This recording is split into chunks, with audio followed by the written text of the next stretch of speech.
하나님의 말씀입니다. 마가복음 2장 8절 말씀입니다. 같이 읽겠습니다.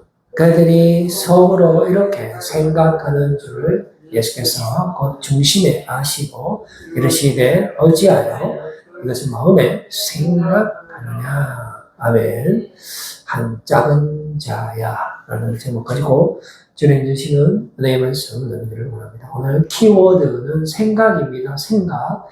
우리가 무슨 생각을 하고 있느냐. 지금 가장 중요하죠. 우리가 어떤 생각에 사로잡혀 있느냐. 왜냐하면 결국은 어떤 생각을 하게 되면 그것이 우리의 육체를 장하게 되고 결국은 그 생각이 원하는 대로 우리의 몸이 이끌려가는 것이 우리 인간의 또 연약함입니다. 물론 우리가 좋은 생각을 할 때는 또 그것과는 정반대의 열매를 맺게 되죠. 왜 육체의 열매를 맺느냐? 성령의 열매를 맺느냐? 그것은 우리가 어떤 생각을 하느냐에 따라 결정이 난다. 다른 말로 표현하면 우리는 선택권을 가지고 있어요. 세상의 음성에 귀를 기울일 것인가? 하나님의 음성에 귀를 기울일 것인가? 누가 선택합니까? 오롯이 우리가 선택합니다. 하나님이 절대 도와주지 않아요. 선악과도 마찬가지입니다. 하나님께서 옵션을 제시합니다. 너무나 쉬운 옵션이었죠. 모든 하늘의 좋은 것을 다 주시고 딱 한 가지였어요.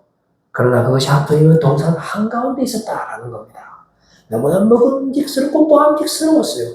하나님께서 조건을 제시합니다.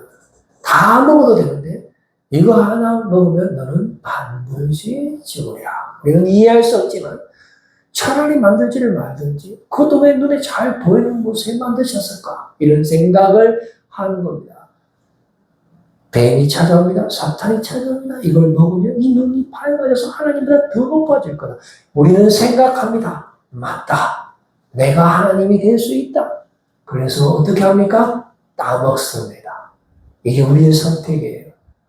우리가 죄를 범했고 스스로 함정을 판 겁니다.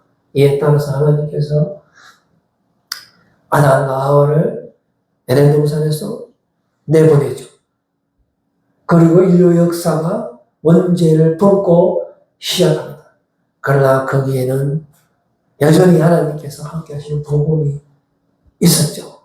결국 하나님의 때가 돼서 하나님의 뜻이 이루어질 때 그것은 예수 그리스도께서 이 땅에 오셔서 사탄과 죽음의 권세를 물리쳐 주시는데 방법은 우리의 죄를 대신 하셔서 십자가에 죽으심으로 부활하심으로 우리에게 영원한 생명과 자유를 주신 것입니다. 그래서 우리가 생각할 때 이건 뭔가 불합리하다. 애초에 만들지 말든지 우리는 죄 지을 수밖에 없는데 그런데 왜 따먹지 말라 하시는 것일까? 라고 생각을 하죠. 그래서 우리는 삶을 포기를 할 수도 있습니다. 내가 아무리 노력해봤자 죄에서 벗어날 수 없는데 그러나 끝까지 계산을 해야 되는 거죠. 우리가 눈에 보이는 능력도 있고 눈에 보이지 않는 능력이 있듯이 하나님의 은혜 가운데 우리가 주님 다시 오시는 그날까지 특별히 예수 그리스도 십자가 보혈의 은혜를 내 계산에 넣어야 되는 거예요. 지금도 성령님께서 함께 하고 계신다라는 사실을 따라서 이 선악과는 우리에게 선택을 주는 겁니다. 선택권을 주는 겁니다. 여전히 우리가 잘못된 선택을 하는 것을 충분히 우리 주님께서 알고 계시지만 마치 아들이 아버지에게 재산을 미리 돌라고 했을 때 아버지가 그 재산을 미리 주면 그 아들이 그 재산을 갈팡탈하게 쓸 것을 알고 계시지만 그럼에도 불구하고 아들의 선택을 존중하고 아들이 원하는 대로 모든 재산을 내어주었지만 아들이 깨닫고 돌아오려고 할 때 혹시 아버지께서 나를 안 받아주면 어떻게 할까? 만약에 안 받아주셨으면 그 아버지가 어쩌면 나쁜 아버지일 수도 있겠죠. 뻔히 이 아이가 타락할 것을 알면서도 재산을 주면 안 되잖아요. 그러나 아들을 존중하고 주었고, 그리고 아들이 돌아올 때 죽었다가 살아 돌아온 그 아이를 위해서 최고의 장치를 해주신 것을 봤을 때, 우리 하나님은 우리를 향한 영원한 사랑의 그 계획과 뜻이 우리에게 있는 겁니다. 우리는 때로는 이해할 수 없지만 지금도 성령께서 우리와 함께 하시는 것입니다. 오늘 본문에 등장하는 이 한 중풍병자가 등장을 합니다. 성경에는 왜 아픈지에 대한 그 원인에 대해서 기록하고 있지 않아요. 그래서 우리들로 하여금 생각하게 만듭니다. 아, 죄를 많이 짓는가 보다. 본인이 죄를 많이 짓거나 아니면 뭐 조상 가운데 죄를 많이 짓거나, 실제로 그 당시에는 모든 병은 죄와 연관된다고 생각을 했습니다. 지금도 마찬가지죠. 우리 어떤 생각합니까? 내가 만약에 죄를 짓잖아요. 그러면 그 다음날 사고 당할까 봐 걱정합니다. 실제로 이 세상에서 가장 유명한 철학자 중에 한 명, 히에르 케고르는 자기가 죄를 지으면 죽는 줄 알았어. 그 실제로 자기 가족 4명 다 죽었어요. 죄를 지어봐. 그래, 다음은 내가 죽는다. 실제로 자기도 죽었단 말이죠. 그래서 죄와 이 사고, 죽음 관련이 있습니다. 뭐 100% 관련이 있다고 볼 수는 없지만 그렇다고 관련이 없다라고도 볼 수가 없어요. 우리는 생각을 하는 것, 그럼요. 죄를 안 짓도록 만들어줘야 될 거 아닙니까? 죄를 짓도록 만들어 놔놓고 우리를 심판하신다? 라는 생각. 사도 바울에 의하면, 그러면 죄 지으면 어차피 용서해 줄 거잖아. 그러면 내가 은혜 받을 넣고 죄 지으면 되겠네? 이런 생각을 안 할 수가 없게 되는 겁니다. 오늘 이 중풍병자, 우리에게 그런 생각을 던져주고 있죠. 누가 병들고 싶겠습니까? 그러나 우리는 다 병자다. 왜냐? 모든 사람은 죄 가운데 있기 때문에 또 그 죄에서 벗어날 수 없어요. 육체의 한계에서 벗어날 수 없기 때문에 마음으로든 육체적으로든 모두 다 병 가운데 있고 벗어날 수가 없는 것이 우리의 실존적인 모습이다라는 겁니다. 심지어 태어날 때부터 원죄를 알고 태어나니까 우리는 너무나 불합리한 것입니다. 왜 나를 세상에 태어나게 만드느냐. 철학자들은 인간을 던져진 존재라고 이야기하고 있죠. 그래서 내가 지금 어디로 가는지, 어디에 있는지 모르면서 살고 있다는 겁니다. 아무튼 현실은 오늘 우리가 만나게 되는 한 중풍병자와 일반 다를 바가 없다는 것입니다. 내일은 어떨까요? 또 중풍병자예요. 그 다음 날은 좀 달라질까요? 살림살이 더 좋아질까요? 그렇지 않아요. 더 나빴습니다. 우리가 귀신이 우리 몸에 들어오잖아요. 열심히 기도해서 쫓아보냈어요. 그래야 내 몸이 깨끗해졌습니다. 방심하는 사이에 더 강력한 귀신이 쳐들어오는 거예요. 그러면 뭐 이런 세상이 다 있노? 고마 이 세상은 고마 내가 통해야 되겠다. 이런 생각. 그리고 또 어떤 생각합니까? 뭐 아니면 또 다 이거지. 어차피 이 인생 안 되는 인생 죄 지을 수밖에 없지 않느냐. 그런데 다시 생각해보면 반대가 있어요. 뭐가 있으면 또가 있잖아요. 또가 있으면 뭐가 있잖아요. 오늘 이 한중풍병자 위대한 생각을 하게 됩니다. 그래서 그 친구들 4명도 동일하게 우리 친구 따라간다 하잖아요. 들끝에 실어가고 예수님을 만나면 내 병을 나설 수 있다. 이 중풍병자에 나올 수 있다. 이 다람쥐 책받기 같은 이 육체에서 벗어날 수 있는 길이 예수님에게 있다 하더라라는 정보를 입수하고 예수님을 만나기 위해서 발걸음을 재촉합니다. 자, 그런데 과연 예수님을 만날 수 있을까요? 그러나 안 만나면 왜 됩니까? 그 병이 낫습니까? 안 낫어요. 점점 더 아픕니다. 그러므로 이 네 친구와 한 소자, 작은 자, 중풍병자가 취할 수 있는 선택은 뭐 아니면 또다 말이에요. 그래서 오늘 우리는 하나님 앞에 서 있습니다. 이웃 앞에 서 있어요. 뭐 아니면 또예요. 뭐냐? 세상에 음성에 귀를 기울이고 마음껏 재주고 살든지, 아니면 하나님의 음성을 듣고 순종하며 주의 말씀대로 살아갈 것인지, 여러분 어떤 선택을 하시겠습니까? 이제 드디어 예수님이 계시는 곳에 도착을 했습니다. 사람들이 너무 많았어요. 그런데 그 당시 율법에 의하면 사회법, 정결법상 문둥병자는 그 도성에 들어오면 안 돼요. 들어오는 순간 법에 저촉됩니다. 친구들이 그 사실을 몰랐을까요? 알았을까요? 압니다. 그러나 주님을 안 만나면 안 되기 때문에 그 법을 위반하는 폭력적인 결단을 감해야 합니다. 그 다음에 또 한 가지 문제가 생겨요. 사람이 너무 많아. 갈 수가 없어요. 그래서 주거 침입을, 지붕을 색들을 뿌려요. 그래서 될 것을 예수님이 있는 곳으로 달아내렸습니다. 마가복음 2장 4절 말씀에 보시면 무리들 때문에 예수께 데려갈 수 없으므로 그 계신 곳에 지붕을 뜯어 구멍을 내고 죽은 병자가 누운 상을 달아내리니, 이거는 보통 사람들이 아닌 거예요. 우리가 이 육체의 삶에서, 죄의 노예에서 벗어나기 위해서 일반적인 그런 시도로는 안 돼요. 금방 현상이 있어서 안 돼. 우리가 담배를 끊고 싶잖아요. 그러면 내 안 피워야지 생각한단 말이에요. 근데 그 생각이 담배를 끊을 수 있을까요? 절대로 못 끊어요. 왜 안 됩니까? 병원에 가다 잠겨야 돼요. 병원에 가다가 손가락을 골쌤 묶어갖고 침대에 묶어 2박 3일 동안, 그래도 돼도 말뿐인데, 이 친구들도 오늘 특별한 결단을 하고 갑니다. 2개의 범죄를 저지르죠. 정결법 위반, 중호 침입죄. 그럼 예수님이 화낼 줄 알았어. 그리고 예수님도 정결법에 위배되기 때문에 예수님 그들을 멀리할 줄 알았어요.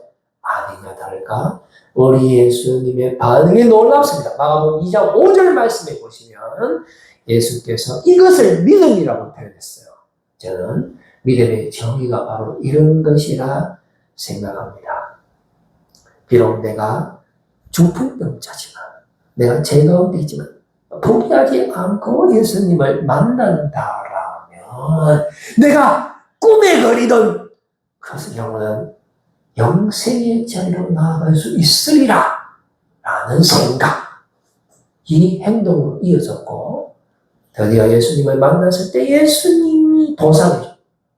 그들의 믿음을 보시고 중풍병자에게 이르시되, 작은 자야, 네 병이 나섰다가 아니고 네 죄사함을 받는다. 이거는 우리가 그렇게 듣고 싶던 거잖아요. 우리가 날마다 죄의 노예로 살고 몸도 아프고 마음도 아프지만, 몸 아픈 거는 의사들이 고쳐줄 수 있잖아요. 요즘에는 의학이 많이 발달돼갖고 좀 쉬워요. 그러나 마음의 병은 요즘에 상담도 많이 하고 하지만 쉽게 고쳐지지가 않습니다. 우리 예수님, 우리가 무슨 생각하는지 알아요?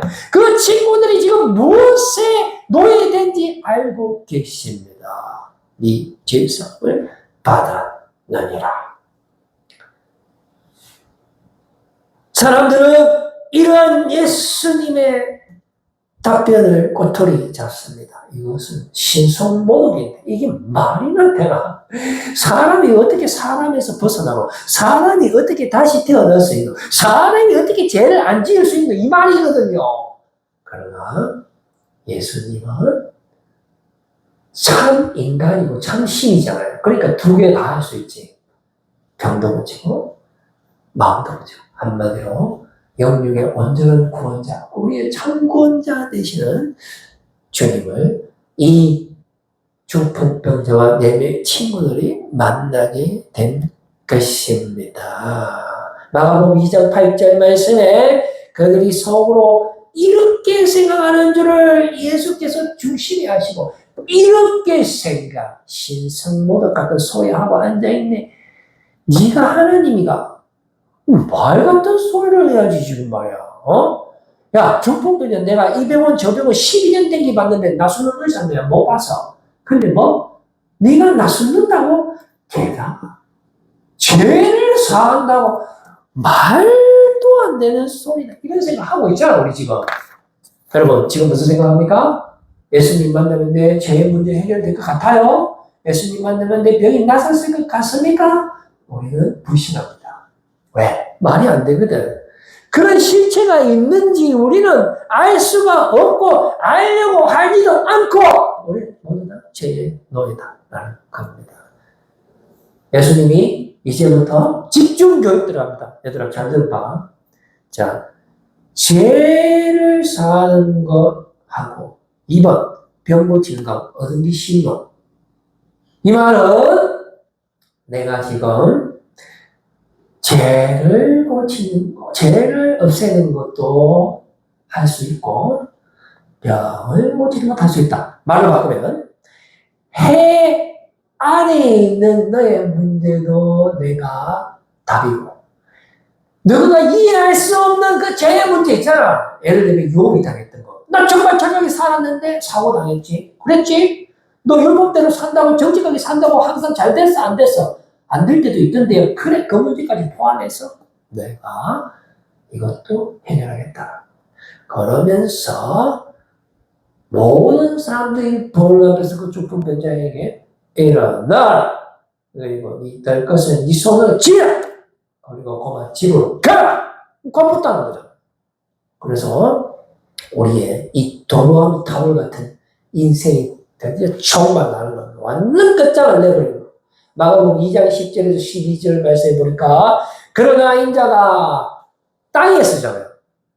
아니 뭐 저 천사에서 죄를 사하는 능력을 보여주면 우리한테 아무 의미가 없잖아.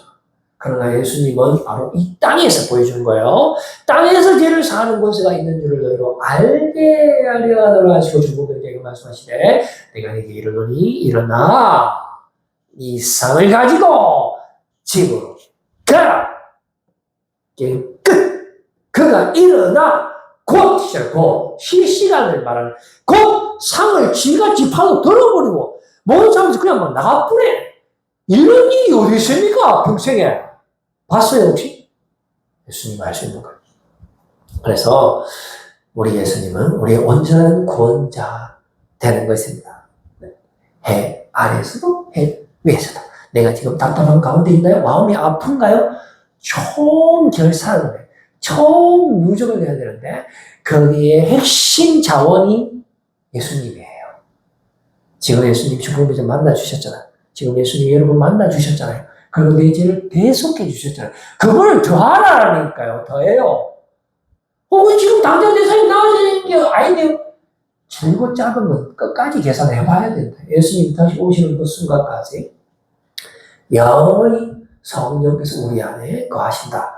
라는 사실입니다. 이것은 단지 그냥 내가 사는 이런 물리적인 땅에서만의 문제의 해결을 의미하는 게 아니에요. 천상의 영역까지라는 겁니다. 그래서 우리는 끝까지 인내, 주님이 오시는 그 순간까지 참고 인내하시는 여러분들이 다 되시기를 바랍니다. 마가복음 2장 12절 하반절에 보니까 사람들이 다 놀라 하나님께 영광을 돌리며 이러되 우리가 이런 일을 도무지 보지 못하였다. 당연하죠. 언제 봤어? 죄도 사해지고 몸도 고치고. 여러분 답답합니까? 아파요? 내 아픈 것도 해결해주고 내 마음도 고쳐주는 분은 예수님밖에 없다니까요. 왜 자꾸 다른 데 가서 찾으려고 해요? 왜 자꾸 세상기의 길을 기울입니까? 하나님의 음성의 길을 기울이시오. 내 몸에 아픈 것도 내 마음에 아픈 것도 다 해결해 주신다니까요. 이것은 오직 하나님만이 할 수 있다. 왜요? 하나님은 참 인간이고 참 신이기 때문에 우리에게 영육의 온전한 구원자 되시는 그것은 더의 능력으로 어떤 어려운 가운데 있다. 즉 더의 총결산을 항상 마음속 뿌리 깊게 간직하고 성령님과 동행하며 마지막 시대에 여러분 주님의 기쁨이 되는 삶, 승리의 삶 계속 살아가시기를 소원합니다. 찬양하겠습니다. 내 모습